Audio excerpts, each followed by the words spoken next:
இயேசுவின் நாமத்தினால் உங்களை வாழ்த்துகிறேன். மீண்டுமாக இந்த மாலை வேளையில உங்களை சந்திக்கிறதுல மகிழ்ச்சி. நாம தொடர்ந்து அடையாளத்தை குறித்து, ஐடென்டிட்டி என்று சொல்லப்படுகிற நாம் யார் என்கிற அந்த அடையாளத்துல ஏற்படுகிற சிக்கல், அது ஏன் அவ்வளவு முக்கியம், இதெல்லாம் பார்த்துட்டு வரோம். வேதத்தின்படியும் பார்க்கிறோம், சயின்டிபிக்கும் அதை எப்படி ஒத்துக்கொள்கிறது, ப்ரூவ் பண்ணுது. நியூரோ சயின்ஸ் என்று சொல்லப்படுகிற அல்லது மூளை சம்பந்தமாக படிக்கிறவங்க இந்த காரியங்கள்லாம் ஏன் அவசியப்படுது அப்படிங்கிறதெல்லாம் நாம கற்றுக்கொண்டு வருகிறோம். போன வாரத்துல கூட எப்படி அந்த டீப் ஸ்கீமா, செல்ஃப் ஸ்கீமா என்று சொல்லப்படுகிற அந்த சுய திட்டம் ஏன் முதல்ல நமக்கு அவசியப்படுதுன்னு சொல்லிச்சுன்னா கன்ஃபியூஸ் ஆகாம இருக்கிறதுக்காக. ஆனா அது சில சமயங்கள்ல வெளியிருந்து வருகிறவர்களுடைய அந்த தகவல்களால நம்ம நம்முடைய பெயரை எடுத்துக்கிறோம் அப்படின்றத பார்த்தோம். அதுக்கப்புறமா உன் பெயர் என்ன அப்படிங்கிற அந்த செய்தியில கூட நாம உனக்கு இப்படி அறிவித்தவன் யார், இந்த மாதிரி கேள்விகள்லாம் ஆண்டவர் கேட்கறத பார்த்தோம். அதனுடைய 10 அடையாளங்கள், விசுவாசிகளாக இருக்கிறவர்களுக்கு இருக்கிற அடையாள சிக்கல்கள் என்ன அப்படிங்கிறத பார்த்தோம். விசுவாசிகளுக்கு இருக்கிற அடையாள சிக்கல்கள் என்ன, அவங்க ஏன் எப்படி தங்களை ஐடென்டிஃபை பண்ணிக்கிறாங்க, ஐடென்டிட்டிலேருந்து உருவாகிறதான ஐடென்டிஃபிகேஷன். ஸோ எப்படி தங்களை அடையாளப்படுத்திக்கிறாங்க அப்படின்றது, அதனுடைய ஒரு தொடர்ச்சியாக தான் இந்த நாள் செய்தியும் நான் உங்களோட கூட பகிர்ந்து கொள்ள போகிறேன். யாக்கோபை பற்றி படித்தோம், அதுக்கு முன்னால மோசேயை பற்றி படித்தோம். இன்னைக்கு சவுலை குறித்தும் தாவீதை குறித்தும் உங்களோட கூட பகிர்ந்து கொள்ள விரும்புகிறேன். அவங்க 2 பேரும் எப்படி அவருடைய வாழ்க்கையில அவருடைய ஐடென்டிட்டி எதுல ஸ்ட்ராங்கா இருந்தது, அவங்க எப்படி ஏன் ஒருவர் அழிந்து போனார், ஒருவர் த்ரைவ் ஆனாரு, ஒருத்தர் எப்படி தன் வாழ்க்கையை சமஸ்த இஸ்ரவேலுக்கும் தலைவனாக மாறினார். ஆனா சவுல் தான் முதல்ல ராஜாவானாரு. ஆனா ஏன் அவரால் சஸ்டைன் பண்ண முடியல அப்படிங்கிறது ரொம்ப முக்கியமான ஒரு விஷயம். இன்னைக்கு நிறைய பேர் பணக்காரர்கள் ஆகிறாங்க, பிரபலியம் அடைகிறாங்க, அவர்கள் விரும்பினதெல்லாம் அவர்களுக்கு கிடைக்கிறது. வெளியே இருந்து பார்க்கறதுக்கு அவங்க நல்ல ஒரு ஸ்டேட்டஸ்ல இருக்கிற மாதிரி இருக்கிறாங்க, நல்ல பெரிய விலை உயர்ந்த ஆடைகளை அணிந்திருப்பாங்க, கோட் போட்டிருப்பாங்க. ஆனா உள்ளுக்குள்ள எப்படி இருக்கிறாங்க அப்படிங்கிறது ரொம்ப முக்கியம். இதைதான் நம்ம தொடர்ந்து பார்த்துட்டு வரோம். நம்ம சவுலை குறிச்சும் தாவீதை குறிச்சும் பார்க்கறதுனால முதல்ல இந்த வசனத்தை நம்ம பயன்படுத்திக்கலாம்னு பார்க்கிறேன். 1 சாமுவேல் 16வது அதிகாரம் 7வது வசனத்துல கர்த்தர் சாமுவேல்கிட்ட சொல்ற ஒரு வார்த்தை, வேதம் வாசிக்கிறவங்க வாசிக்காதவங்க எல்லாருக்கும் இந்த வார்த்தை தெரியும். மனுஷன் பார்க்கிறபடி நான் பாரேன், மனுஷன் முகத்தை பார்ப்பான், கர்த்தரோ இருதயத்தை பார்க்கிறார் என்றார். மனுஷன் முகத்தை பார்ப்பான், கர்த்தர் இருதயத்தை பார்ப்பாரு. அதுதான் சப்ஜெக்ட். என்னன்னா, நமக்கு ஒரு விஷயம் புரியணும். நாம எதுல இம்ப்ரெஸ் ஆகிறோமோ அதுல கர்த்தர் இம்ப்ரெஸ் ஆகலன்றது நமக்கு தெரியணும். சாமுவேலே ஒரு தீர்க்கதரிசி தான். அந்த தீர்க்கதரிசி அபிஷேகம் பண்ண போறாரு. போகும்போது அவருடைய மெரிட், அவருடைய கணக்கீடு எதுல இருக்குதுன்னா, ஒரு ராஜாவா இருக்கணும்னா எப்படி இருக்கணும், ஒரு ராஜாவா இருக்கணும், நல்லா உயரமா இருக்கணும், கொஞ்சம் சௌந்தரியமா இருக்கணும், இதெல்லாம் பாக்குறாரு. பார்த்துட்டு முதல் பிள்ளை வேற, இந்த குடும்பத்துலதான் போய் ராஜா வாக்க போறேன்னு ஆண்டவர் சொல்லிட்டாரு. ஈசாய் குடும்பத்துக்கு வந்தாச்சு. வந்த பிறகு அப்ப யாரா இருக்க முடியும், ஆட்டோமேட்டிக்கா முதல் குழந்தையா தான் இருக்க முடியும், சிரேஷ்டபுத்திர பார்க்க முடியவனாக தான் இருக்க முடியும் அப்படின்னு தான் அவர் நம்புறாரு. ஆனா குப்பியை எடுத்து தலையில கவுத்துனா எண்ணெய் விழமாட்டேங்குது. என்னைக்கு தெரிஞ்சிருச்சு இவன் கிடையாதுன்னு சொல்லிட்டு. அப்போ சாமுவேல் முகத்தை பார்க்கிறாரு. முகம் பார்க்கறதுனா சும்மா அப்படி முகத்தை பார்க்கறது இல்லை. முகத்தை பார்க்கிறது அப்படின்றது வெளிப்பிரகாரமான ஒரு குறியீடுகள், வெளிப்பிரகாரமான தேவைகள் இருக்கும் இல்லையா, ஒன்றை பூர்த்தி செய்வதற்கு. அப்படி இப்ப நிறைய நேரத்தில் நாம யோசிக்கிறது இல்லையா, பணக்காரங்க எல்லாம் சந்தோஷமா இருக்கிறாங்க, பணக்காரங்க எல்லாம் நிம்மதியா இருக்கிறாங்க, அவங்களுக்கு என்ன குறை அப்படின்லாம் நாம நினைக்கிறோம்ல. அவங்க கிட்ட போய் கேட்டாதான் தெரியும், உண்மையிலே அவர்களுடைய நண்பனாக அவர்கள் மனம் திறக்கக்கூடிய ஒரு நபர்கிட்ட போய் கேட்டா அவங்க எவ்வளவு சாமியை கும்பிட்டுட்டு இருக்கிறாங்க, அவங்க எத்தனை ஜோசியக்காரரை போய் பார்த்துட்டு இருக்கிறாங்க, அவங்க எவ்வளவு பயங்களை வந்து போக்கிக்கிறதுக்கு முயற்சி பண்ணிட்டு இருக்கிறாங்க, எவ்வளவு தனிமையை உணர்றாங்க, இதெல்லாம் வந்து ரொம்ப முக்கியம். ஆனா பொதுவாக நம்ம என்ன பண்றோம் அப்படின்னு சொல்லி சொன்னா, நம்ம ஆக்டிவிட்டி தான் நமக்கு தெரியும். என்ன செயல் செய்யப்படுகிறது. ஆண்டவர் வந்து ஆதாம்கிட்ட கேட்கும்போது, ஆதாமே நீ என்ன செய்தாய்ன்னு கேட்கல, நீ என்ன செய்தாய் அப்படின்னு கேட்கல. முதல் கேள்வி அது கிடையாது. முதல் கேள்வி நீ எங்க இருக்கிற, நீ எங்க இருக்கிற அப்படின்னா இடம் தெரியாம கேட்கறது இல்ல. உனக்கு என்ன ஆச்சு அந்த துணி, உனக்கு என்ன ஆச்சு, வாட் ஹேப்பன் டு யூ, நீ என்னவா இருக்கிற, என்ன ஆயிட்ட அப்படின்னு கேட்கிறாரு. அவன் நான் நிர்வாணியா இருக்கிறேன் அப்படின்னு சொல்லி சொல்றான். சோ நாம நினைக்கிறது போல நாம வந்து எதை ஆண்டவர் பாக்குறாருன்னு பாக்குறோம்னா, நமக்கு என்ன சொல்லி கொடுக்குறாங்க அப்படின்னு சொல்லி சொன்னா, நல்லா ஜெபம் பண்ற சொல்லி கொடுக்குறாங்க.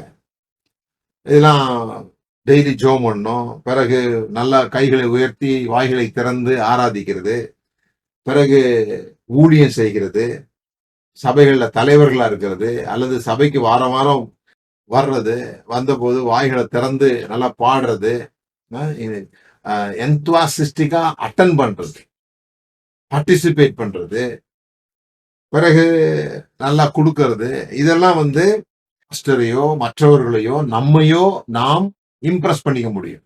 அது மேல நமக்கு ஒரு மதிப்பு உண்டாகும். இதுலெல்லாம் நம்ம வந்து எக்ஸ்டர்னலான விஷயங்கள்ல ஸ்ட்ராங்கா இருக்கும் போதே நல்லா ஜெபம் பண்ணுகிற, நல்லா பாடல் பாடுகிற, சபையை நடத்துகிற, அல்லது சபையில தலைவர்களா இருக்கிற, குழு தலைவர்களாக, வீட்டுக்குழு தலைவர்களாக, சண்டே ஸ்கூல் டீச்சராக, நீங்க ஏதோ ஒரு வகையில ஒரு ஊழியக்காரராக, ஒரு தலைவராக பங்கு பெறுறீங்கன்னு வச்சுங்களேன். இதெல்லாம் செய்கிறவர்கள் கூட வெளியே ஸ்டேபிளா தெரிஞ்சாலும் உள்ளுக்குள்ள ஸ்டேபிள் இல்லாம இருக்கிறாங்க. உள்ளுக்குள்ள நிலவரமான இல்லாம உள்ளுக்குள்ள கொலாப்ஸ் ஆகி இருக்கிறாங்க. அவங்களுக்கு முதல்ல பகிர்ந்துக்க யாரும் கிடையாது. நான் கொலாப்ஸ் ஆயிட்டேன்றதை வெளியே சொல்ல முடியுமா? வெளியே சொல்ல முடியாது.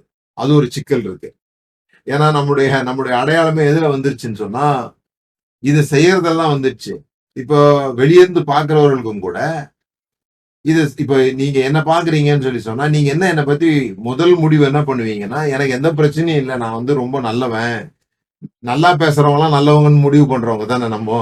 நல்லா பேசுறாங்க, நல்லா வைராக்கியமா பேசுறாங்க, இந்த மாதிரி விஷயங்கள்லாம் நமக்கு வெளிப்பிரகாரமாக என்ன தெரிகிறதோ அதை வைத்து நான் பேசுகிறதெல்லாம் நான் நடக்கிறேன்னு கூட நிறைய பேர் நம்பலாம். ஆனா என்னோட அருகில் இருக்கிறவங்களுக்கு தெரியும், அவங்களுக்கு தெரியும் உள்ளுக்குள்ள நான் எவ்வளவு உடைஞ்சு போயிருக்கிறேன் அப்படின்னு சொல்லி.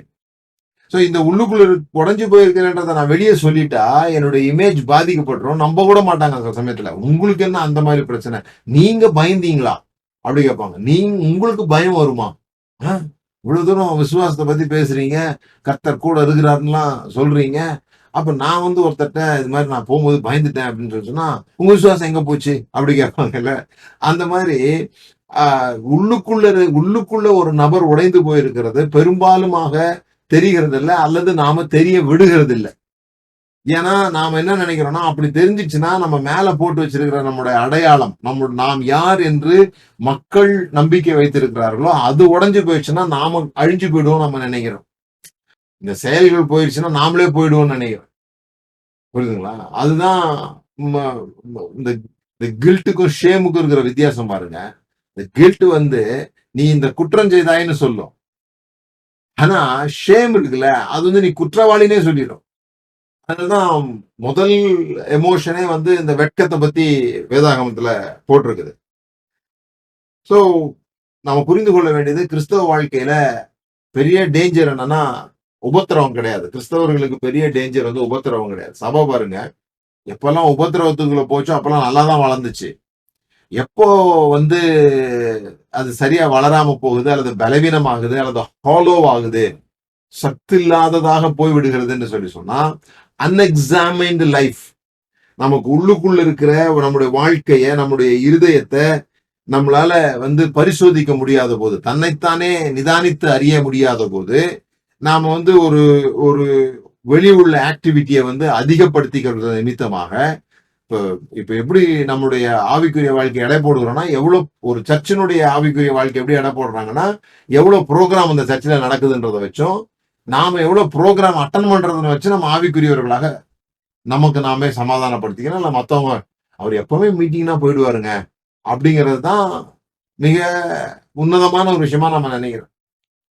எங்க கேம்ப் வச்சாலும், எங்க செமினார் வச்சாலும், யார் வந்து பேசினாலும் மீட்டிங்னா நாங்க போயிடுவோம் அப்படின்னு சொல்றதுதான் வந்து நம்முடைய அடையாளமாக, கிறிஸ்தவத்தினுடைய அடையாளமாக கூட நாம கருதுகிறோம்.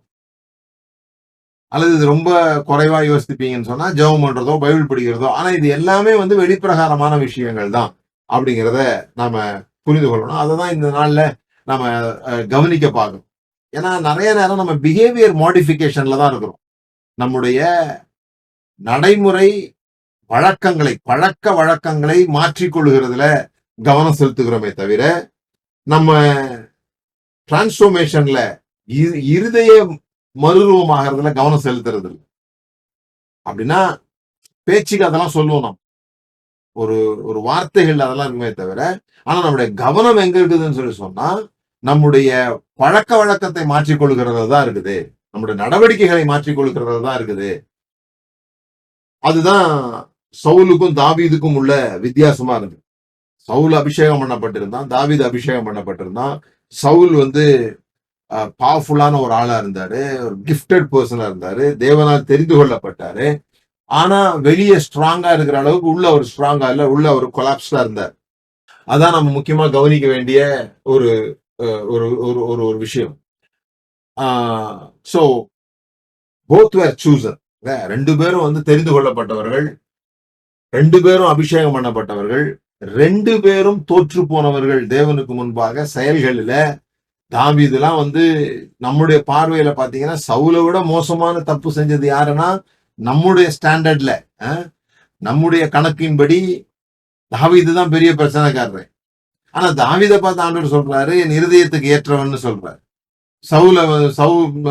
சவுல வந்து தள்ளி விடுறாரு, நான் சவுல தள்ளிட்டேன்னு சொல்றாரு. ஆனா தாவீதை பத்தி சொல்லும் போது என் இருதயத்துக்கு ஏற்றவன்னு சொல்றாரு. ஏன்னா தேவன் முகத்தை பார்க்கல, இருதயத்தை பார்க்கிறாரு அப்படி சொல்லியிருக்கு. நம்ம புரிந்து கொள்ள வேண்டியது எப்படின்னா நம்முடைய வாழ்வுல எல்லாருக்கும், நான் ஏற்கனவே தொடர்ந்து இதை சொல்லிட்டு இருக்கிறேன், ஒரு ஐஸ்பர்க் அப்படின்னு சொல்லுகிற அந்த பனிப்பாறை, தண்ணீர்ல வருகிற ஒரு பனிப்பாறை நீங்க பாத்தீங்கன்னா நீங்க பார்க்கலாம். இதான் ஒரு ஒரு ஒரு பனிப்பாறை. இந்த வாட்டர் லைனுக்கு மேல தெரியுது பாத்தீங்களா, இது வந்து 10% விசிபிளா இருக்கிறது வந்து 10%. 10% இதுதான் மக்கள் பார்க்கிற பகுதி. ஆனா நமக்கு தெரிந்த பகுதி அல்லது தேவன் பார்க்கிற பகுதின்னு சொல்றது 90% அதான் இருக்குது. இது எல்லாருக்கும் இருக்கு. உங்களுக்கு, எனக்கு, எவ்வளவு பெரிய ஆளா இருந்தாலும் ஒரு 10% தான் வெளியே சர்ஃபேஸ்ல வெளியே தெரிகிற பகுதி. யாருக்கும் தெரியாத பகுதி என்பது 90% இருக்குது. சில சமயம் அது எனக்கே புரியாததா இருக்கும். ஒவ்வொரு நபருக்கும் அவங்களுக்கே அது புரியாததா இருக்கும். அப்போ மக்கள் எதை பாக்குறாங்க, அந்த 10% என்னது, நான் எப்படி சிரிக்கிறேன், நான் எப்படி வொர்ஷிப் பண்றேன், என்னுடைய சோசியல் மீடியா இந்த காலமா இருந்தா இந்த சோசியல் மீடியா எப்படி இருக்குது, என்னோட சக்சஸ் என்ன, என்ன எவ்வளவு பேருக்கு தெரியும், நான் எவ்வளவு பிரபலியமா இருக்கிறேன், அல்லது என்னுடைய நான் சர்ச் வச்சிருந்தா என் சர்ச் அட்டண்டன்ஸ் எவ்வளவு, நான் எவ்வளவு பேரை ஸ்ரீசத்துவம் ஆக்கி இருக்கிறேன், அல்லது என்னுடைய பழக்க வழக்கங்கள் என்ன, இந்த மாதிரியான விஷயங்கள் தான் வந்து மக்கள் பார்க்கிற விஷயங்களா இருக்கு. பார்க்காத விஷயம் என்ன, தேவன் பார்க்கிற விஷயம் என்ன, தேவன் எதுல இம்ப்ரெஸ் ஆகிறாரு, தேவன் எப்படி இருதயத்தை பார்க்கிறாரு அப்படின்னு சொன்னா நம்முடைய இன்செக்யூரிட்டி, நம்முடைய பொறாமை, நம்முடைய மறைவான கோபம், நம்முடைய புறக்கணித்து விடுவார்களோ என்கிற பயம், நம்முடைய ஏமாற்ற உணர்வு, நாம எப்பொழுதும் அடுத்தவர்களோடு கூட நம்மளை ஒப்பிட்டு பார்க்கிறது, நம்முடைய தனிப்பட்ட ஸ்ட்ரகிள்ஸ், இதெல்லாம் வந்து இந்த 90% உள்ள இருக்கிற இந்த விஷயங்கள் பாருங்க. இது வெளியே தெரியாது, இது இரவு நேர போராட்டம். இது டார்க்ல நம்ம தனியா போராடிட்டு இருக்கிற ஒரு ஒரு விஷயம். இததான் சரி பண்ண பாக்குறோம், இதை நல்லா வச்சுக்க பாக்குறோம். இது வந்து சவுலுடைய பிரச்சனை வந்து அவன் பாவம் செஞ்சான்றது இல்ல. சவுலுடைய பிரச்சனை வந்து அவன் ஒருபோதும் தன்னை புரிந்து கொள்ளாதவனாகவே இருந்தான். அதனாலதான் நான் சொல்றேன், நம்ம ஆவிக்குரிய ரீதியா ஆக்டிவா இருக்கிற அதே சமயத்துல உணர்ச்சி ரீதியாக குருடர்களாக இருக்க முடியும், அல்லது பலவீனர்களாக இருக்க முடியும். நிறைய நேரம் அப்படியே ஜெலஸா இருக்கிறது, ஒரு ஆர்வமா இருக்கிறது வந்து முதிர்ச்சி நினைச்சுக்கிறோம். Passion is not spiritual maturity. Passion தேவையா? தேவை. பேஷன் இல்லைன்னா நீங்க படுத்தே இருப்பீங்க, எதுவும் செய்ய மாட்டீங்க. ஆனா என்ன புரிந்து கொள்ளணும்னா, அந்த பேஷன், அந்த ஆர்வமா இருக்குதுல்ல, துர்ன்னு இருக்கிறது ஆவிக்குரிய முதிர்ச்சின்னு சொல்ல முடியாது. அது ஒரு நல்ல விஷயம். அப்படி இருக்கிறது நல்ல விஷயம். அதையும் இதையும் கன்ஃப்யூஸ் பண்ணிக்க கூடாது. புரியுதுங்களா? ஸ்பிரிச்சுவலா இருக்கிறதுனால நான் எமோஷனலா நல்லா இருக்கிறேன்னு அர்த்தம் கிடையாது. நான் நல்லா ஜெபிக்கிறதுனால எனக்கு கோவம் வராதுன்னு அர்த்தம் கிடையாது. நான் நல்லா ஜெபிக்கிறதுனால எனக்கு சில பிரச்சனைகள்லாம் கிடையாதுன்னு அர்த்தம் கிடையாது. எமோஷனலி நான் எப்படி இருக்கிறேன் அப்படின்றது ரொம்ப முக்கியம். நான் எமோஷனலா ஸ்டேபிளா இல்லாம ஸ்பிரிச்சுவலா மெச்சூர்ட் ஆகிறது இம்பாசிபிளான விஷயம். நான் குழந்தையா இருந்தபோது குழந்தைக்கேற்றவைகளை பேசினேன், குழந்தையைப் போல யோசித்தேன், குழந்தையைப் போல சிந்தித்தேன். ஆனால் புருஷனான போதோ அவைகள் ஒழிந்து போகல. அது தன்னால ஒழிந்து போகல. அவைகளை ஒழித்து விட்டேன்னு சொல்றார் பவுல். அப்ப அதை நம்ம புரிந்து கொள்ளணும். நிறைய பேர் சர்ச் இன்வால்வ்மெண்ட் தான் தங்களை ஸ்பிரிச்சுவல் பீப்புளா நினைக்கிறாங்க. சர்ச் இன்வால்வ்மெண்ட் பண்ணணுமா? பண்ணணும். நீங்க ஏதாவது ஒரு இடத்துல இன்வால்வ்டா இருக்கிறது ரொம்ப நல்ல விஷயம். ஆனா அதனால நீங்க உள்ளுக்குள்ள சுகமா இருக்கீங்கன்னு அர்த்தம் கிடையாது. நிறைய நேரம் நம்ம உள்ளுக்குள்ள இருக்கிற காயத்தை, உள்ளுக்குள்ள இருக்கிற சத்தத்தை, உள்ளுக்குள்ள வருகிற அந்த குறுகுறுன்னு வருகிற கில்ட்ட அமைதிப்படுத்துவதற்காக நாம இந்த மாதிரி ஆக்டிவிட்டிஸ்ல சர்ச் ஆக்டிவிட்டியா இருந்தா கூட அதுல ஏன் நம்ம அதிக ஈடுபடுறோம்னு சொல்லி சொன்னா, சில சமயங்கள்ல சிலர் அதை மூடுறதற்காக கூட பயன்படுத்த முடியும். எல்லாரும் அப்படிதான் செய்யறாங்கன்னு நான் சொல்ல முடியாது. அது உங்களுக்கு தான் தெரியும். நாம அதை இந்த ஒர்க் ஆல்கஹாலிக்னு சொல்லுவாங்க. புரியுதுங்களா? சில பேருக்கு வீட்டுல ரொம்ப பிரச்சனைனா என்ன பண்ணுவாங்க? அந்த பிரச்சனையை வெளியே சொல்ல முடியாது. வீட்டுல வந்தா பிரச்சனை ஆகுதுன்னா கூடுதல் நேரம் வேலை செய்ய பார்ப்பாங்க. அவங்க வேலை மேல இருக்கிற ஆர்வத்தை அதை செய்யல. வேற ஒன்ன சரி பண்ண தெரியாததுனால அதை காம்பன்சேட் பண்றதுக்காக அதை செய்யறாங்க. அதுபோல இதை காம்பன்சேட் பண்றதுக்காக சர்ச் ஆக்டிவிட்டியில ஈடுபடுறாங்க. முட்டி போட்டுக்கிட்டே நடக்கிறாங்க. சில பேர் இந்த பொருத்தனை எல்லாம் பண்ணிப்பாங்க. தங்களை தாங்களே துன்புறுத்திக்கிறவங்க இருக்கிறாங்க. ஏதோ ஒரு விதத்துல அவர்களுக்குள்ளாக இருக்கிற சில பலவீனங்களை, சில பலவீனமான நேரங்களை, சூழல்களை இப்படிப்பட்ட செயல்கள் மூலமாக மூடி சரி சமன் செய்ய பார்க்கிறார். அது அப்படி நடக்காது அப்படின்றதுதான் ரொம்ப முக்கியமான ஒரு விஷயம். புரியுதுங்களா? சோ நான் ஏற்கனவே சொன்னது போல நம்ம இந்த சயின்ஸையும் கொஞ்சம் கொஞ்சம் நம்ம பாக்குறோம். அப்பப்போ நம்ம பாக்குறது இந்த மூளை பகுதியை பாக்குறோம். மூளை பகுதியில நிறைய பகுதிகள் இருக்கு பாருங்க. ஆனா இது ரெண்டும் ரொம்ப முக்கியமானதா பாக்குறோம். ஒண்ணு ப்ரீஃப்ரண்டல் கோர்டெக்ஸ் அப்படின்னு சொல்றது, இன்னொன்னு அமைகல்டாலா அப்படிங்கிறது. இது ஒரு சின்ன ஒரு மூளையில ஒரு சிறு பகுதி. ஆனா இதுதான் மூளையினுடைய அலாம் சிஸ்டம் மாதிரி. நமக்கு எப்பாவது பிரச்சனைகள் வருதுன்னு சொல்லி சொன்னா அலர்ட் பண்றது இதுதான் இருக்கும். அலாம் பண்றது த்ரெட். அது எப்பொழுதுமே ஏதாவது த்ரெட் வருதா, நமக்கு ஏதாவது நம்மை பாதிக்கக்கூடிய சூழல்களோ, பாதிக்கக்கூடிய வார்த்தைகளோ, பாதிக்கக்கூடிய நபர்களோ வருகிறார்களா, இதை கவனிக்கிறது தான் இதனுடைய வேலை. இது அதை கவனிச்சிருச்சுன்னு சொல்லி சொன்னா இங்க ரத்தம் போறது கம்மியாயிடும். எல்லா ரத்தமும் இங்க ஓடி வந்துடும். சிந்திக்க முடியாது, எதையும் லாஜிக்கா யோசிக்க முடியாது. இதுல ஏற்கனவே பதிவாகி இருக்கிற சில விஷயங்களின் அடிப்படையில நாம நம்முடைய வேலையை நம்ம செய்ய ஆரம்பிப்போம். சோ என்ன நடக்கும்னு சொல்லி சொன்னா, இதுல லாஜிக் இல்லாததுனால, இதுக்கு காரண காரியங்கள் செய்யாததுனால இது எமோஷனா மட்டுமே இது வேலை செய்யும். அப்போ இதுக்கு பேர் சர்வைவல் பிரெயின் அப்படின்னு சொல்லி சொல்றோம். சோ இதுதான் ரியாக்ஷன் எப்படி நடக்குதுன்னு சொல்லி சொன்னா, எமோஷனல் மெமரி நமக்கு ஒண்ணு இருக்கு. சிறு வயதுல இருந்து நடக்கிற சில விஷயங்கள் நமக்கு ஒரு மெமரியா மாறிடுது. ஸோ சப்கான்சியஸ்ல இந்த எமோஷனல் மெமரி இந்த பகுதிகளில் ஸ்டோர் ஆயிடுது. ஸ்டோர் ஆகி அந்த அது அது அது என்ன எப்பவுமோ அதுல இருந்து ஒரு கேள்வி என்ன வந்துட்டு இருக்குன்னா, நான் சேஃபா இருக்கிறேன்னா, என்ன எல்லாரும் மதிக்கிறாங்களா, என்ன எல்லாரும் மரியாதை செலுத்துறாங்களா, ஆம் ஐ ரெஸ்பெக்ட்ஃபுல், ஆம் ஐ வேல்யூட், ஆம் ஐ சேஃப், இந்த கேள்விகள் தான் அது தொடர்ந்து கேட்டுட்டே இருக்குது. அதுக்கு ஏதாவது ஒரு சின்ன த்ரெட் மாதிரி சென்ஸ் ஆச்சுன்னா உடனே அது பயம், கோபம், பொறாமை, தானே பாதுகாத்துக் கொள்ளுகிற அந்த மாதிரி டிஃபென்சிவ் மோட், இதுக்கு அது வேலை செய்ய ஆரம்பிச்சிருக்கு.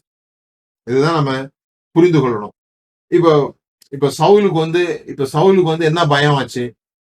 சவுலுக்கு தாவீது கோலியாத்தை கொன்னதுனால சவுலுக்கு எந்த பிரச்சனையும் இல்லை. நான் கொல்ல முடியாத ஒருத்தனை கொண்டுட்டான்ன்றது அவன் பிரச்சனை இல்லை. அவன் கோலியாத்தை கொல்றதுக்காக தான் எல்லாருமே வெயிட் பண்றாங்க. போய் கொல்றான். அவன் செஞ்ச செயல்னால சவுலுக்கு எந்த பிரச்சனையும் இல்லை. ஆனா அவன் செஞ்சுட்டு வந்த உடனே ஜனங்கள்லாம் பாட்டு பாடினாங்க பாருங்க. சவுல் கொன்றது 1000, தாவீது கொன்றது 10,000ன்னு எப்போ சொன்னாங்களோ அதுதான் பெரிய விஷயம் ஆயிடுச்சு. ஏன்னா அவனுடைய இன்டர்பிரேஷன் எப்படி ஆச்சுன்னு சொல்லி சொன்னா, இந்த இந்த பாடல் அதிகமாக அதிகமாக என்னுடைய பதவிக்கு ஆபத்து. இது வந்து எனக்கு ஒரு த்ரெட்டு. அப்ப அந்த த்ரெட்டுக்கு காரணம் பாடுறவங்க இல்ல. யாரு காரணம்? இது தாவீது காரணம். அவனை கொலை செய்யணும்னு சொல்லிதான் அவன் ஈட்டிய தாவீது மேல எரியறதெல்லாம் நம்ம வந்து பார்க்கிறோம். தாவீதை கொலை செய்வதற்காக பல முயற்சிகள் பண்றான். ஏன்னா அவனுடைய ஐடென்டிட்டி வந்து ரொம்ப ஃப்ரெஜைல், ரொம்ப உடைந்து போகக்கூடிய தன்மை உள்ள ஒன்றாக இருந்திருக்கிறது. அவர் தன்னை குறித்து வைத்திருந்த அந்த அடையாளம் என்பது தான் யார் என்பதில்ல. அவருக்கு எப்பொழுது ராஜாவா சீட்ல உட்கார்ந்துட்ட பிறகு கூட அவருடைய உள்ளம் வந்து இன்னும் தளவாடங்களுக்குள்ளேயே ஒளிஞ்சுக்கிட்டு இருக்குது. அவர் ராஜாவாகவே தன்னை ஃபீல் பண்ண முடியல. ஏதோ ஒரு பதவி கிடைச்சிருச்சு, உட்கார்ந்துட்டோம், இதை விட்டுறக்கூடாது, அந்த மாதிரிதான் அவர் நினைக்கிறாரு. அவருக்கு என்னன்னா அந்த சீட்ல உட்கார்ந்தாதான் ராஜான்னு அவருக்கு யாரோ சொல்லியிருப்பாங்க. அவர் அப்படி அதை புரிஞ்சுக்கிட்டாரு. தாவீது சீட்ல உட்கார்னால கூட தன்னை ராஜாவே நினைச்சுன்னு இருக்கிறார். நாட்டை காப்பாற்ற வேண்டிய பொறுப்பு தந்துன்னு யோசிக்கிறார். அவர் எப்போ அபிஷேகம் பண்ணப்பட்ட பிறகு கூட உடனே சீட்டுக்கெல்லாம் வரல. அபிஷேகம் பண்ணப்பட்ட பிறகு சவுலால விரட்டதான் பட்டார். ஆனா அவர் ராஜா மாதிரியே நடந்துக்கிறார். மெக்னாமின்ஸா நடத்துகிறாரு, ஜெனரஸா நடந்துகிறாரு, சவுல எதுவும் செய்ய மாட்டேன்றாரு. ஒரு ராஜா எப்படி நடந்து கொள்ள வேண்டுமோ அப்படி நடந்து கொள்ளுகிறார், பதவியில இல்லாத போதும் தாவீது. ஏன்னா இதுதான் ஐடென்டிட்டி பிரச்சனைன்னு சொல்றோம்.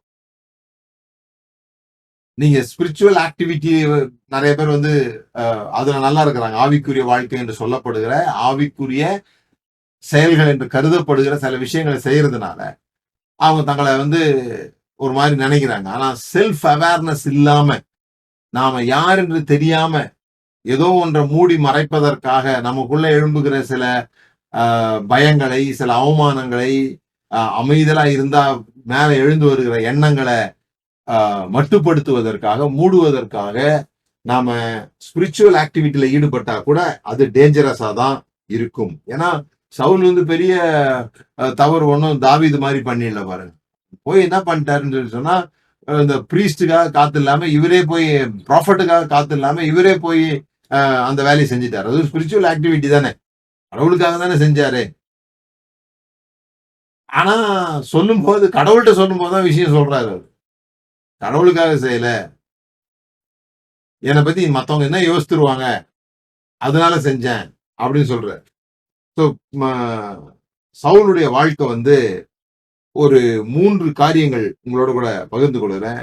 அவரோட வாழ்க்கை வந்து எப்படி பயத்தினாலையும் அப்ரூவலுக்காக இயங்குகிற, என்னை யாராவது அங்கீகரிக்க மாட்டார்களா, நான் செஞ்சது கவனிக்கப்படாதா, நான் தான் இதை செஞ்சேன்னு யாராவது சொல்லிட மாட்டாங்களா, இவர் நல்லா செய்யறாருன்னு பாராட்டிட மாட்டாங்களா அப்படின்ற இயக்கங்கள்லாம் இருக்கு பாருங்க நமக்கு.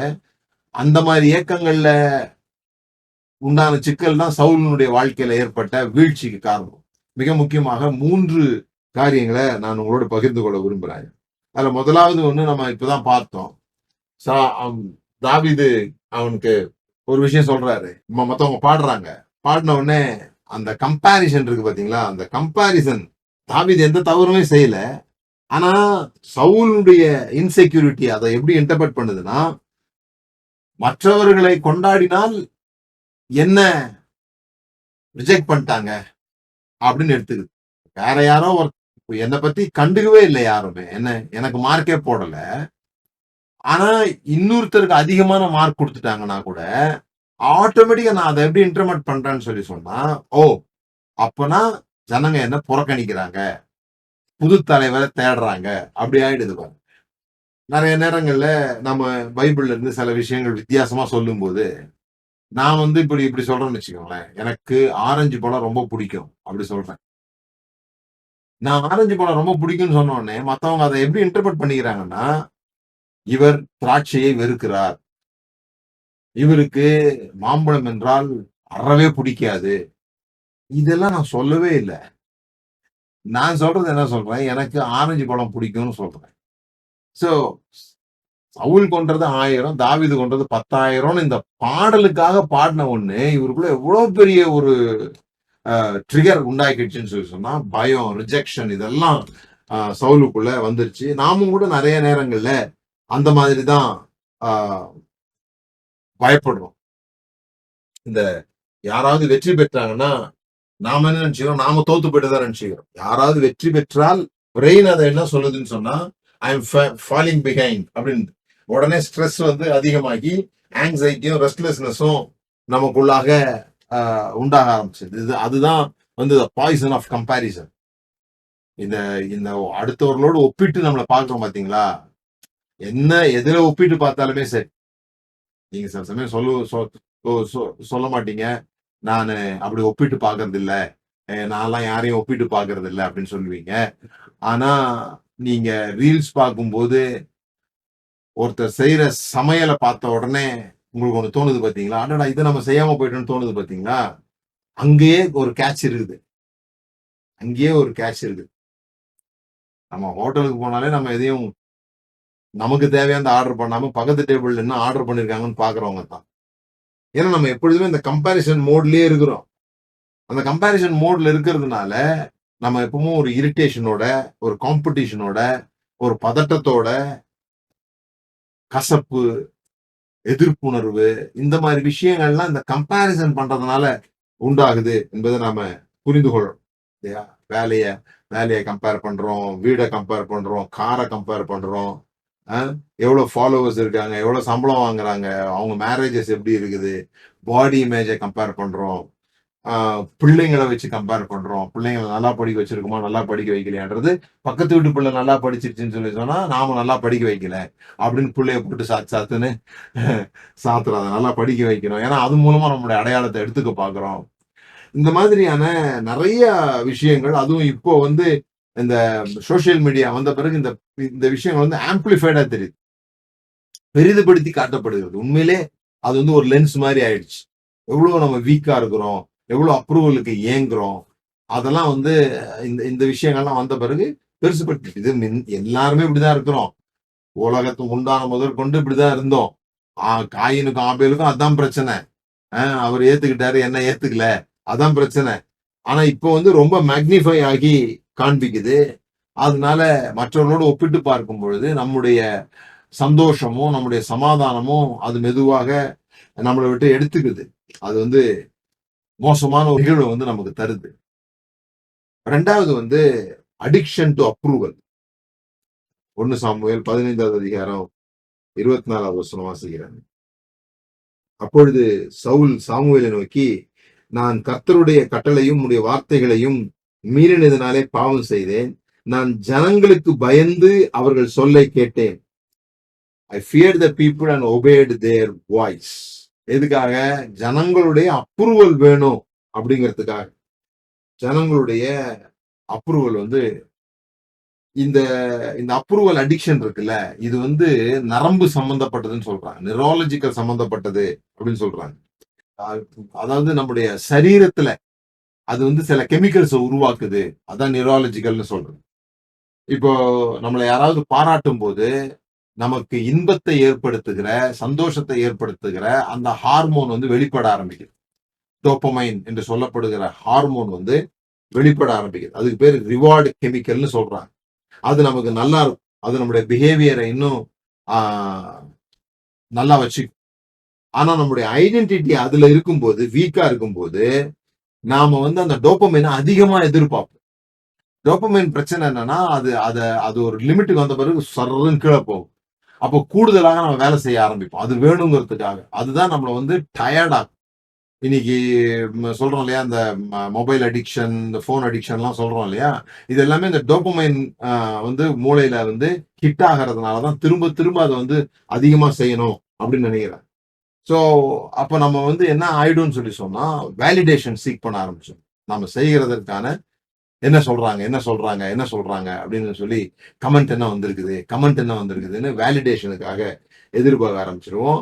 நாம வந்து ரெகக்னைசேஷன் எதிர்பார்ப்போம். பிறகு வந்து எப்பவும் நம்ம கை தட்டுற சத்தம் இருந்துகிட்டே இருந்தாதான் சந்தோஷமா இருக்கும். அதெல்லாம் வந்து இன்னைக்கு நடிகர்கள் அவங்க எல்லாம் பேட்டி கொடுக்கும் போதெல்லாம் பாத்தீங்கன்னா, ஒரு நடிகனுக்கு பெரிய விஷயமே என்னங்க, மக்கள் கை தட்டுறது தானே, அந்த கை தட்டுறது போல இன்பமான விஷயம் வேற எதுவுமே இல்லை அப்படி இப்படின்லாம் வந்து பேட்டி கொடுப்பாங்க. அதுக்கு ஜனங்களும் வந்து, ஓ இதுதான் சரி போல் இருக்குது அப்படின்னு நினைக்கிறேன். அது வந்து அதுல இருக்கிற சிக்கல் வந்து புரியல.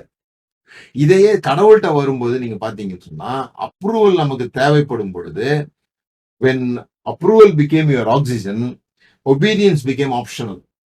அதுதான் நம்முடைய சுவாசமாக, அதுதான் நம்மளுக்கு சாப்பாடாக மாறும்போது, நாம கடவுளுக்கு எப்படி சவுல் வந்து கீழ்ப்படியாம போகிறாரோ, சரி பிறகு பார்த்துக்கலாம். கடவுள பிறகு பார்த்துக்கலாம். முதல்ல இந்த அப்ரூவலுக்கு வேண்டியத செஞ்சுருவோம் நம்ம செய்றோம் இல்லையா? அங்க தான் வந்து சிக்கல் உண்டாக ஆரம்பிக்குது. அதனால தான் பவுல் சொல்றார், நான் இன்னும் யார ப்ளீஸ் பண்ண பார்க்கிறேன்? யார பிரியப்படுத்த பார்க்கிறேன்? தேவனையா? அல்லது மனுஷர்களையா? அப்படின்னு சொல்லி கேட்கிறார். 3வது வந்து ஆ பவு ம சவுலுக்கு ஏற்பட்ட 3வது பிரச்சனை ஜெலசி.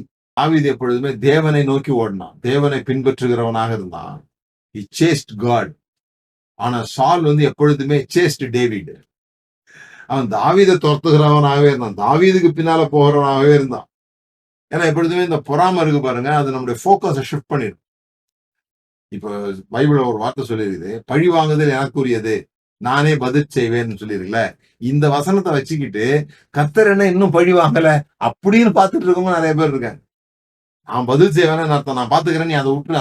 அந்த கதைய விட்டுட்டு நீ உன் வேலைய பாருன்னு தானே அர்த்தம். இவங்க அதெல்லாம் அந்த வசனத்தெல்லாம் நல்லா அறிக்கையெல்லாம் பண்ணுவாய்ங்க. பண்ணிட்டு, இன்னும் நல்லா தானே இருக்கிறான். ஏன் இன்னும் கர்த்தர் அவன பழி வாங்காம இருக்கிறாரு? நான் எதிர்பார்த்த மாரி அவனுக்கு ஒரு நஷ்டமும் நடக்கலையேன்னு சொல்லி, ஃபோக்கஸ் ஃபுல்லா அவன் மேலயே இருக்குது. இதான் பிரச்சனை. நீங்க ஒரு பை வாங்க போறீங்க. ஏதோ ஒரு பேக்கோ அல்லது என்னமோ ஒண்ணு வாங்க போறீங்க. அங்க ஒரு பொருள் தான் இருக்குது. அந்த ஒரு பொருள் இருக்கும்போது, நீங்க உங்களுக்கு முன்னால ஒருத்தர் வந்து அந்த பொருள எடுக்க போற மாரி இருக்கிறாங்கன்னு வச்சுக்கோங்களேன். எடுக்க போற மாரி இருக்கும்போது, உங்களுக்கும் அந்த பொருள் மேல விருப்பம் வந்துரும். விருப்பம் வந்த உடனே, நீங்களும் அந்த பொருள போய் கடைக்காரர்ட்ட கேட்கிறீங்க. நான் ரூ. 100 அதிகமா தரேன். ஆ அந்த பொருள் எனக்கு வேணும். அப்படி சொல்லும்போது, அவங்க உடனே சொல்றாங்க, ரூ. 200 தரேன். அப்படி சொல்றாங்கன்னு வச்சுக்கோங்க.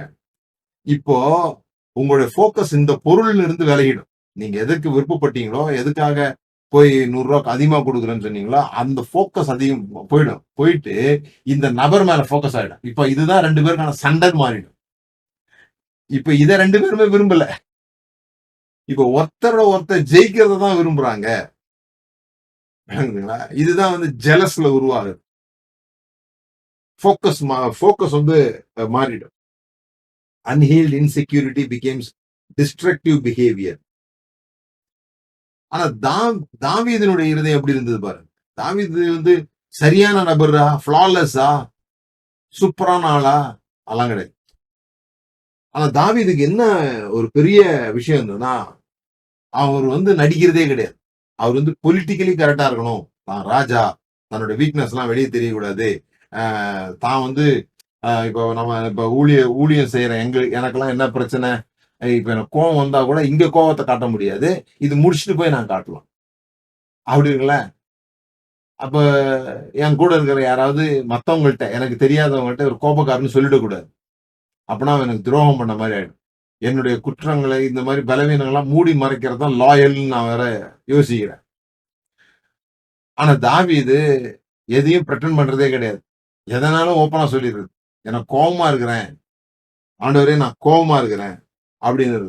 அழுக வந்தா அழுதுறது. அ தலையெல்லாம் கண்ணீரால நனைக்கிறேன்றது. டான்ஸ் வந்தா துணி அவுந்து போற அளவுக்கு டான்ஸ் ஆடுறது. எமோஷனலி ஓப்பன்டா இருக்குது ஆளு. அவர் வந்து அ அதே மாரி உங்களுக்கு தெரியும் அந்த பஸ்தபேலோட பாவம் செய்தபோது, ஒரு 51ஆம் சங்கீதம் ஒண்ண எழுதி, அ ஆழமான ஒரு மனம் திரும்புதலுக்கு நேராக, நான் செஞ்சது தவறு. அது எவ்வளோ ஒரு பிரச்சனை அப்படிங்கிறத ரெகக்னைஸ் பண்றத நம்ம வந்து என்ன பண்றோம்? பார்க்கிறோம். அவர் விழவே இல்ல அப்படிங்கிறதுனால தேவன் வந்து இவரு என் இருதயத்துக்கு பிரியமானவன்னு சொல்லல. அவர் போய் எப்பொழுதும் மறைஞ்சுகிறது இல்ல. அவர் வந்து அந்த ஆதாம் போய் மரத்துக்கு பின்னால ஒழிஞ்சது போல, சவுல் வந்து மக்களுக்கு பின்னால ஒழிஞ்சுகிட்டது போல, மக்கள் விரும்புனாங்க அப்படின்னு மக்களுக்கு பின்னால ஒழிஞ்சுகிட்டது போல, நாம நம்முடைய செயல்களுக்கு பின்னால ஒழிஞ்சுகிறது போல, தாவீது ஒழிகிறவராக இல்ல, தன்னை திறந்து காட்டுகிறவராக இருந்தார். அதுதான் தாவீதுக்கும் சவுலுக்கும் உள்ள பெரிய ஒரு ஒரு பிரச்சனை. ஏன்? நாம வந்து ஃபியர வந்து அடக்கி வைக்கும்போது, நாம மத்தவங்களை ஆளுகை செய்ய வேண்டும் என்ற விருப்பமுடையவர்களா மாறிடும். Suppressed fear becomes control. மத்தவங்கள வந்து கண்ட்ரோல் பண்ணணும் அப்படின்ற எண்ணத்துக்கு நேராக நடத்துகிறது. Suppress hurt becomes anger. Suppressed fear becomes control, suppressed hurt becomes anger, suppressed insecurity becomes jealousy. ஒளித்து வைக்கப்படுகிற அல்லது வெளியே காட்டக்கூடாது என்று அழுத்தி வைக்கப்படுகிற இந்த விஷயங்கள் இருக்கு இல்லையா? இப்ப நான் உங்களுக்கு சொன்ன பாருங்க, முதல்ல இந்த மூளையில காமிச்சேன் இல்லையா? இந்த சின்ன பகுதி ஒண்ணு இருக்கு. அந்த பகுதி வந்து லாஜிக் இல்லாதது. அது வந்து பயந்துரும். அது பயந்த உடனே நாம வந்து நான் பயப்படுறேன் அப்படின்றத வாய் திறந்து சொன்னோன்னு வச்சுங்களேன், நம்ம சொன்ன உடனே அந்த முன்பகுதி இருக்கு பாருங்க, லாஜிக் பகுதி, அப்பதான் அது சிந்திக்க ஆரம்பிக்கும். அது சிந்திக்க ஆரம்பிச்சோன்னா இது அமைதலாக ஆரம்பிச்சோம். அதனாலதான் இந்த கன்ஃபஸ் அப்படிங்கறது வந்து ரொம்ப முக்கியமானதாக புரிந்து கொள்ளப்பட்டிருக்கும். எப்படி இத சொல்லும்போது இதுக்கு வந்து காரணம் கொடுத்துருக்கோம், அது யோசிக்கிறதுக்கான விஷயங்களை கொடுத்துருக்கோம். அதை யோசிக்க ஆரம்பிச்ச உடனே இந்த பயங்கள் வந்து நீங்க ஆரம்பிக்கும். யோசிக்கும் போது பயம் வராது. உன்னை குறித்து பகுத்து பார்க்கும் போது பயம் வராது. சோ சவுலுடைய இருதயத்துக்குள்ளாக தான் வந்து பதவி இழந்துருவோமோ அப்படிங்கிற அந்த பயம் இருக்கு பாத்தீங்களா? அந்த பயத்தை அடக்க அடக்கதான் பொறாம அதிகமாகுது. கடைசியில தன்னுடைய மகனையே கொல்றதுக்கு கூட ஒரு ரெடி ஆயிடுறாரு. ஜோனத்தானையே கூட கொல்றதுக்கு கூட ரெடி ஆயிடுறாரு. தாவீது பக்கம் நிக்கிறான்னு சொல்லிட்டு. நம்ம வந்து அன்கான்சியஸா இருக்கும்போது, நமக்கு இந்த பிரச்சனை எல்லாம் இல்ல அப்படின்னு நம்ம நினைச்சிட்டு இருக்கும்போது, நம்ம மற்றவர்களுக்கு வந்து அதிக தீமை செஞ்சிடும். மற்றவங்க அதிகமாக நாம வந்து ஹர்ட் பண்ண ஆரம்பிச்சோம். இன்டென்ஷனலியா இல்ல, பட் நமக்கு தெரியாது. உள்ளுக்குள்ள நாம காயப்பட்டிருக்கிறோம் அப்படின்னு தெரியாத போது நாம வந்து மற்றவர்களுக்கு அதிக பாதிப்பை உண்டு பண்ணும். அப்போ அதுதான் வந்து பிரேயர்னு சொல்றோம். பிரேயர்ல வந்து தாவீது எல்லாத்தையும் கடவுளுக்கு நேராக சொல்றோம். வாய்களை திறந்து பேசும்போது, வாய்களை திறந்து அவருடைய பிரச்சனைகளை சொல்லும்போது, இந்த நியூராலஜிக்கல் விஷயம் வந்து ரெகுலேஷன் ஆகுது. அந்த லேபிளிங்னு சொல்றோம். ஐ எம் அஃப்ரைட் அப்படின்னு நான் ஒத்துக்கொள்ளும் பொழுது, நான் வந்து பயந்துட்டேன், நான் வந்து கவலை ஆயிட்டேன் அப்படின்றத சொல்லும்போது ஒரு புரிந்து கொள்ளுதலை மூளை கொடுக்கும். அப்படி கொடுக்கும்போது அது வந்து ஒரு ஒரு காமரான பகுதிக்கு வருகிறது என்பதை நம்ம புரிந்து கொள்ளணும். அதனாலதான் நம்மளை ஜஸ்டிஃபை பண்றது, நான் செஞ்சது நியாயம் போராடுறது, அதை விட ஆண்டவரே எனக்கு சுத்தமான இருதயத்தை என்னிலே உருவாக்கும் அப்படின்னு சொல்லி தாவீது ஜெபம் பண்றது மிகச்சிறந்ததாக மாறி விடுகிறது. நாம கன்ஃபெஷன்னா வெறும் பாவ அறிக்கை மட்டும்தான் யோசிக்கிறோம். வெறும் பாவ அறிக்கை அல்லது ஐயோ நான் செஞ்சுட்டேன், ஆண்டவரே என் மேல் கிருபை ஆயிரும், அது இல்ல. கன்ஃபெஷன்ன்றது டீப்பரா உள்ளுக்குள்ள இருந்து, ஓ இது என்னுடைய தவறு, இதை நான் ஒத்துக்கொள்கிறேன், இதுதான் உண்மையா என்னுடைய நிலைமை இப்படி இருக்கிறது சரின்னு நான் சொல்லல, ஆனா இதுதான் நான் இருக்கிறேன் அப்படின்னு சொல்றது. ஆனா நம்ம ஆர்கியூ பண்ணும்போது நாம சரியானவர்கள் என்பதற்காக ஆர்கியூ பண்றோம். அப்போ உண்மையிலே நம்ம எப்படி இருக்கிறோமோ அதை மறைச்சு நான் அப்படி இல்லை அப்படிங்கிறதுக்காக ஆர்கியூ பண்றோம். அதுதான் நமக்குள்ள வந்து அந்த ஸ்ட்ரெஸ் ஹார்மோன்ஸ் வந்து அதிகமாக்குது. அந்த எரிச்சல், அதெல்லாம் வந்து ஒரு ஒரு பதட்டம், நீண்ட நேர கவலை, இதெல்லாம் அதனாலதான் உண்டாகுதுன்றதை நம்ம புரிஞ்சுக்கணும். ஆனா நம்ம தாவீதை போல ஓ இது தவறு அப்படி சொல்லும் போதுல, ஆமா நான் பலவீனம் ஆயிட்டேன், இந்த சமயத்துல இப்படி ஆயிட்டேன் அப்படி சொல்லும் போது நம்முடைய பெருமை வந்து உடைய ஆரம்பிக்கும். அந்த நமக்கு அகந்தை வந்து இல்லாம போகுது. அதே மாதிரி நம்முடைய டிஃபென்சிவ்னஸ் நம்ம வந்து கீழே இறக்கி வச்சிடறோம். பிறகு நம்முடைய இருதயம் கற்றுக்கொள்வதற்கு ஆயத்தமானதாக மாறிவிடுகிறது என்பதை புரிஞ்சுக்கணும். நம்ம பிரச்சனைனா இமேஜ் மேனேஜ்மெண்ட் தான். நம்ம பெரிய நடிகர்கள் மாதிரியும் நம்ம வெளியே காட்டுற இமேஜ் வந்து ஒரு பெரிய அதுக்கு ஒரு பெரிய சக்தியை வந்து நம்ம செலவு பண்ண வேண்டியது. அதுக்குதான் நம்ம எல்லாருமே ரொம்ப போராடுறோம். நம்முடைய இமேஜை பாதுகாக்கிறதுக்காக போராடுறோம். அந்த இமேஜை பாதுகாக்கிறதுக்காக போராடும் போதுதான் பதட்டங்கள் அதிகமாகும். ஆனா பவுல் சொல்லுகிறது போல நாங்கள் தாராளமாய் பேசுகிறோம். நாங்க தாராளமா பேசும்போது நாங்க முக்காடு போட வேண்டிய அவசியம் இல்லை. ஏன்னா எங்க இருதயத்துல நாங்க கிறிஸ்துவ போல சிந்திக்கிறோம். எங்க இருதயத்துக்குள்ள வந்து எதையும் மறைக்கணும். மோசே முக்காடு போட்டிருந்தது போல ஒழிந்து போகிறதை ஜனங்கள் காணக்கூடாதபடிக்கு அவன் முக்காடு போட்டிருந்தான். ஆனா நாங்க அப்படி இருக்க வேண்டிய அவசியம் இல்லை. ஒழிந்து போகிறதே மகிமுள்ளதா இருந்தா ஜீவனை கொடுக்கிறது, நிலைச்சிருக்கிறது எவ்வளவு மகிமுள்ளதா இருக்கும்.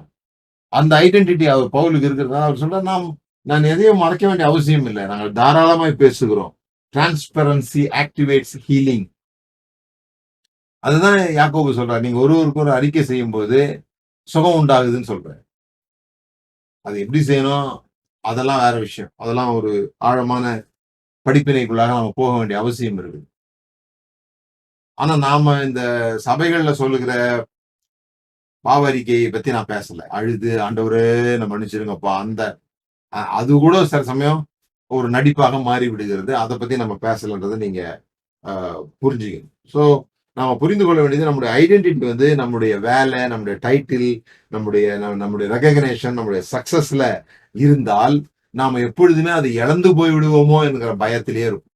இழந்துருவோமோ அப்படிங்கிற பயத்திலேயே இருப்போம். திடீர் அதிர்ஷ்டம் அடிக்கிறவங்களுக்கு ஏற்படுகிற பயம் என்ன? ஒரு முறை வந்துருச்சு. இனிமே இத விட்டுட்டோம்னு சொல்லி சொன்னா, மறுபடியுமா நமக்கு அது வருமா? அப்படிங்கிற பயத்திலே வாழ ஆரம்பிப்பான். அவங்க அதுக்கான எடுக்கிற ஒரு பாதுகாப்பு நடவடிக்கைகள் வந்து அதிதீவிரமா இருக்கும் சில சமயங்கள். அப்போ இப்ப நம்மள கேட்போம். நம்மள இந்த கேள்விய கேட்டுக்கலாம். இன்னைக்கு உங்களுடைய வேலை காணாம போயிருச்சுன்னா, அல்லது நீங்க செய்ற ஊழியம் நின்று போயிடுச்சுன்னா, அல்லது மக்கள் யாருமே உங்கள வந்து யாருக்குமே ஞாபகம் இல்லாம போயிருச்சுன்னா, தென் ஹூ யூ ஆர். அப்படின்னா நீங்க உங்கள என்னன்னு சொல்வீங்க?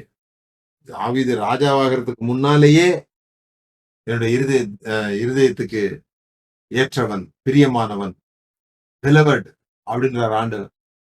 தாவீதெல்லாம் ராஜாவாகல. கவனிங்க. ஏதோ அச்சீவ்மென்ட் பண்ணதுனால ஆண்டவர் அந்த பேர குடுக்கல. அவரு வந்து நம்முடைய இருதயத்த பார்க்கிறாரு. அந்த இருதயம் வந்து சுத்தமா இருக்கணும். அத பத்தி நான் பேசல. இருதயம் திறந்திருக்கணும்ன்றத பத்தி பேசுறேன். இருதயம் தேவனுக்கு முன்பாக திறந்திருக்கணும். நடிக்க வேண்டிய அவசியம் இல்ல. போராட வேண்டிய அவசியம் இல்ல. ஏன்னா, இங்க தான் நம்ம நடிக்க வேண்டிய அவசியம் இருக்குது. இவங்க நம்ம இந்த 10% வெளிய தெரியுது. அத வச்சு தான் அங்கீகரிக்கிறாங்க. இவருக்கு எல்லாமே தெரியும் தானே. தண்ணிக்குள்ள இருக்கிறத அவரால பார்க்க முடியும் தானே. நெறைய பேர் என்ன நினைக்கிறாங்கன்னா, இப்போ ஒரு டாக்டர்ட்ட போம்போது, டாக்டரே நம்ம வியாதிய பார்த்து பயந்துட்டா எப்படி இருக்கும் பாருங்க. அப்படி நம்முடைய நம்முடைய பாவத்த பார்த்து கடவுளே பயந்துருவாரு போல இருக்கு. நம்முடைய நிலைமைய பார்த்தாருன்னா, நம்முடைய உள்ளத்த கர்த்தர் பார்த்தாருன்னா, அவருக்கு தெரிஞ்சதுன்னா, அவரே பயந்துருவார் போல இருக்கு. அப்படின்னு நெனைக்கிறேன். அ அதெல்லாம் பார்த்து அவர் பயப்படுறது இல்ல. அவர் ஆதாமுடைய நிர்வாணத்த பார்த்து மூஞ்ச திருப்பிக்கல. அவர் எந்த மாட்டு தொழுவத்தையும் சகிக்கக்கூடியவரு. இந்த மாட்டு சாணத்தையும் அதெல்லாம் சகிச்சு அங்க தான் வந்து பொறக்குறாரு பாருங்க. அ எவ்வளோ கால்கள் தூசியா இருந்திருக்கும். அந்த கால்கள தான் இயேசு கழுவுனார். நம்மள மாரி ஷூ போடல அந்த காலங்கள்ல. சாக்ஸ் போட்டு, ஷூ போட்டு எந்த பிரச்சனையும், எந்த அழுக்கும் இல்லாத கால்கள் அல்ல அது. இவ்வளோ மோசமான அழுக்கு இருக்குமோ, அவ்வளோ மோசமான அழுக்க தான் அவர் வந்து கழுவுனார். அவரால முடியும். அவர் அது முகத்த திருப்புறது இல்ல. ஆதாமுடைய நிர்வாணத்த பார்த்து ஆண்டவர் முகத்த திருப்பலையே. நம்முடைய பலவீனங்கள பார்த்து அவருக்கு ஒண்ணும் அத ஹேண்டில் பண்ண முடியாதவர்கள்லாம் ஒண்ணும் கிடையாது. என்னன்னா நம்முடைய அட்டாச்மென்ட் வந்து ஆண்டவரோட இருக்கும்போது, நம்முடைய இருதயம் அவரிலே சார்ந்து இருக்கும்போது, நம்முடைய ஐடென்டிட்டி அவர்ட்டருந்து வரும்போது, சவுலுடைய பிரச்சனை என்னன்னா, அவனுடைய அட்டாச்மென்ட் வந்து பொசிஷன்ல சாய்ந்து அவனுடைய அவனுடைய சீட்ல தான் அட்டாச்டா இருந்தான். ஆனா தாவீதுக்கு அது பிரச்சனையே இல்ல. தாவீதினுடைய தாவீதுக்கு அந்த அபிஷேகம் பண்றதுக்கு முன்னாலேயும் சரி, தாவீது க சவுலால விரட்டப்பட்டு ஓடும்போதும் சரி, பிறகு சிங்காசனத்துல உட்கார்ந்த பிறகும் சரி, அவனுடைய இருதயம் பொசிஷன் பண்ணப்பட்டிருந்தது தேவன்ல. அதனால அவன் தேவனுக்கு முன்பாக டிரான்ஸ்பரண்டா இருக்கிறான். ஹைட் பண்றதுக்கு அவனுக்கு ஒண்ணும் இல்ல. எப்பொழுதுமே இந்த மாதிரி சைக்காலஜில சொல்லுவாங்க. எந்த குழந்தை வந்து அன்ப இளம் வயதுல நல்லா உணர்ந்து கொள்ள முடிஞ்சுச்சோ, அப்படி ஒரு குடும்பத்துல, அப்படி மக்கள் மத்தியில பிறந்து வளர்ற ஒரு குழந்தை வந்து மற்ற பிள்ளைகள விட எமோஷனலி ஸ்ட்ராங்கா இருக்கிறாங்க. அவங்க வந்து லைஃப்ப வந்து கான்ஃபிடென்ட்டா எக்ஸ்ப்ளோர் பண்ண முடியும். நான் தப் இப்ப நம்ம வீட்ல பிரச்சனை என்ன? தப்பு செஞ்சிடக்கூடாதுன்றது தான் பிரச்சனை. தப்பு செஞ்சுட்டோம்னா அவ்வளவுதான். அப்படிங்கும்போது எந்த புது விஷயத்தையும் செய்ய மாட்டாங்க. எதுக்கு தேவையில்லாம செஞ்சுட்டு போய் இது பண்ணணும் அப்படின்னு சொல்லிட்டு. ஆனா பெரிய பெரிய கண்டிப்பா இந்த கண்டுபிடிக்கிறாங்க இல்லையா? அந்த கண்டுபிடிச்ச இன்வென்ஷன் அவங்களுடைய ஆ வாழ்க்கை வரலாறுலாம் வாசிக்கும்போது, எத தப்பு பண்ணாலும் பரவால்ல. அதுக்கு அவங்க தாயோ, தகப்பனோ வந்து அதுக்கு செலவு பண்றதுக்கு ரெடியா இருக்கும்போது, புதுசு புதுசா அவன் வந்து கண்டுபிடிக்கிறான். இல்லையா? பரிபூரணமான மனிதர்கள் எதிர்பார்த்தீங்கன்னா, அவன் ஒண்ணுமே செய்யாம தான் உட்கார்ந்திருப்பான். சரியா இருக்கணும். வீட்டுல கூட ஐயோ எதையாவது செஞ்சு தேவையில்லாம திட்டு வாங்குறத விட எதுவுமே செய்யாம இருந்துடலாம் அப்படின்னு சொல்லிட்டு நீங்க நீங்க வந்து பர்ஃபெக்டான ஆட்களை எதிர்பார்த்தீங்கன்னு சொன்னா இர்ரெஸ்பான்சிபிள் ஆட்களை தான் நீங்க பெற்றுக்கொள்வீங்க. பொறுப்பற்றவர்கள் தான், நீங்க பரிபூர்ணமானவர்கள் எதிர்பார்க்கும் பொழுது பொறுப்பற்றவர்கள் தான் உங்களுக்கு கிடைப்பாங்க.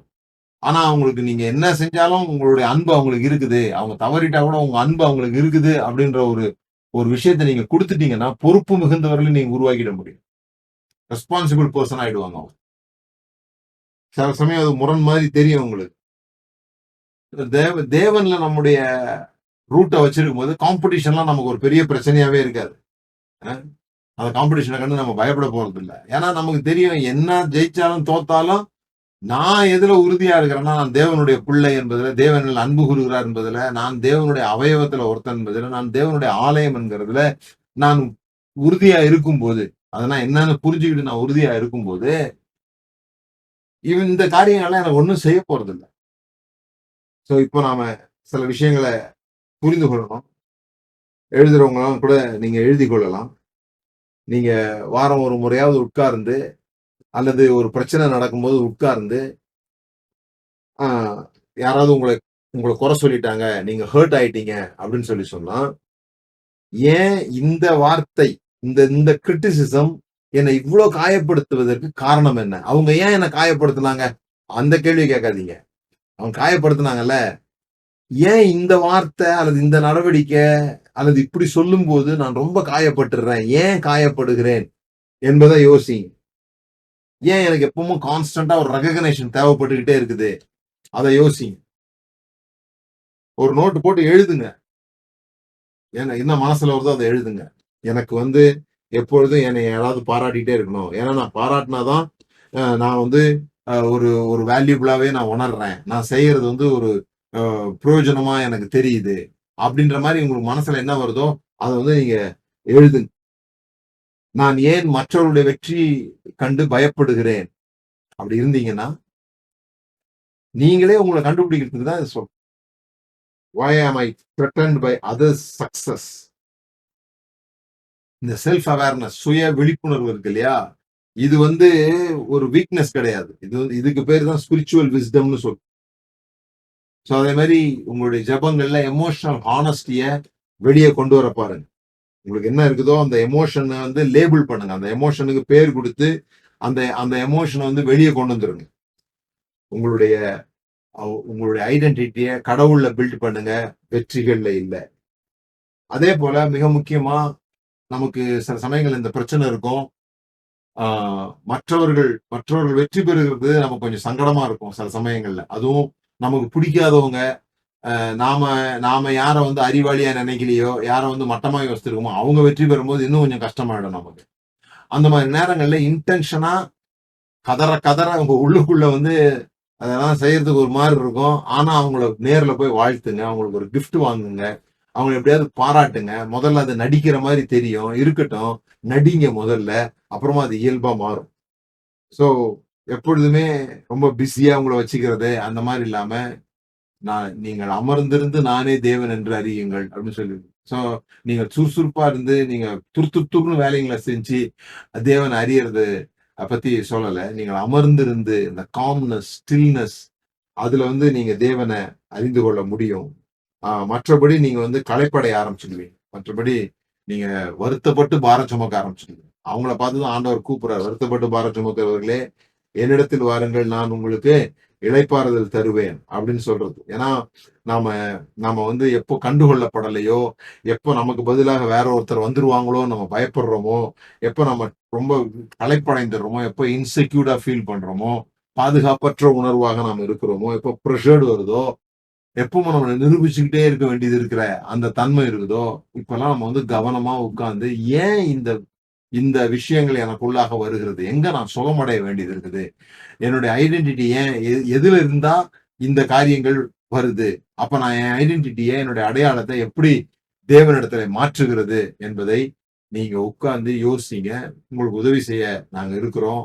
இது பற்றி கூடுதலாக நீங்க தெரிந்து கொள்ளணும்னா எங்களை தொடர்பு கொள்ளலாம். இந்த தொடர் செய்திகள் ஐடென்டிட்டி பத்தி நம்ம பேசியிருக்கிற இந்த 5-6 வாரங்கள் உங்களுக்கு மிகுந்த பிரயோஜனமா இருந்திருக்கும் நான் நம்புறேன். நாம வேற ஒரு தலைப்புல அடுத்த வாரத்துல உங்களோட கூட பேச விரும்புகிறேன். கர்த்தர் உங்களை ஆசீர்வதித்திருக்கிறார். நாம ஜெபம் பண்ணலாம். பிதாவே, இயேசுவின் நாமத்தினால் இவர்கள் மேல் நான் ஒரு சுகத்தை சொல்லுகிறேன். உங்கள் இருதயங்கள் சுகமடைவதாக. அவர்கள் தங்களை யார் என்று அறிந்து கொண்டு அதனால சுகம் உண்டாகி அவருடைய அடையாளத்தை, அவர்களுடைய ஃபவுண்டேஷனை ஆண்டவர் பேர்ல, ஆண்டவருடைய ரெஸ்ட்ல அவர்கள் வைப்பார்களாக என்று சொல்லி நாங்கள் செபிக்கிறோம். ஆண்டவரே, எல்லா காயங்களும் ஆறுவதாக. எங்களுக்குள்ள இருக்கிற பயங்கள், கோபங்கள், எரிச்சல்கள், மற்றவர்கள் வெற்றி பெறும்போது உண்டாகிற பதட்டங்கள், இவைகள் யாவும் விலகி பரத்திலிருந்து ஒருவன் கருளப்படாவிட்டால் ஒரு ஒன்றையும் பெறுகிறதில்லை என்பதுல, எல்லா நன்மையான ஈவும் உம்மிடத்தில் வருகிறது என்பதுல எங்களுடைய கவனத்தை வைக்க, எங்களுடைய உறுதியை அதிலே வைக்க எங்களுக்கு நீர் உதவி செய்யும்படியாய் சொல்லுங்க. இயேசுவின் நாமத்தினால் பிதாவே, ஆமென். Thank you. God bless.